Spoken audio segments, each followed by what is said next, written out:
G. So we're gonna draw this. We're gonna turn it into me. Nasa Saudi. GK.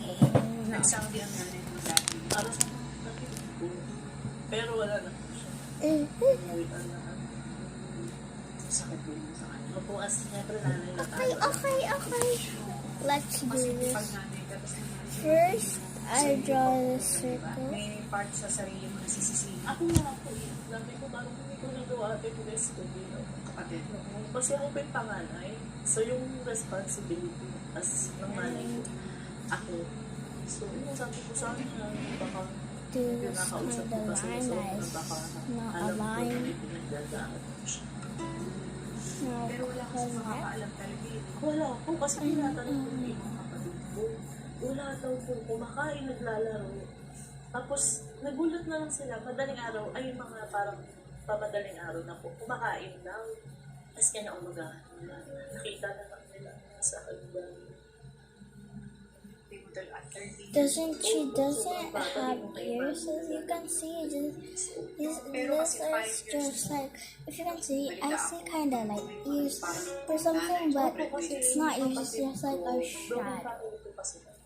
So, sa una, dalawa kami. I'm just Ako ate, yung catching it. narehab po. By the way, guys, if you want to Pinala kami dito know sa Manila. what I'm using here is my new favorite pencil. Na nandun lang For kami me. talaga hanggang makauwi siya. Ilan taon kayo? Magpa-5. 5 and 2 years old? Oo. Iiwan kayo sa kwarto. Paano mo alam ang gagawin mag-alaga ng kapatid at saka pakainin yung kapatid? Ano po, siguro parang kung wala kayong choice, parang alam nyo na lang kung anong dapat gawin. So, sumusunod lang kami sa nanay namin ng iyo. Pagkain, o kain kayo, di mo kain, di ulam. Alisin niya lang yung mga parang apoy-apoy na pwede namin mapaglaruan. Tapos nung 5 years old? Tapos po, nagsasain na ako. Tandang-tanda ko talaga. 5 years old? Oo. Pero rice cooker naman. Pero tinuturuan kasi ako ng bago na anong gagawin ko. Paano yung ulam? Yung alam niya kung ano. This so far is what we're doing. I'm happy with it. It's not bad. It's not good. We like it. We love it. Credits to who drawn this. Credits. Oh my god, I think we need to have part 2. Okay. So part 2 coming up.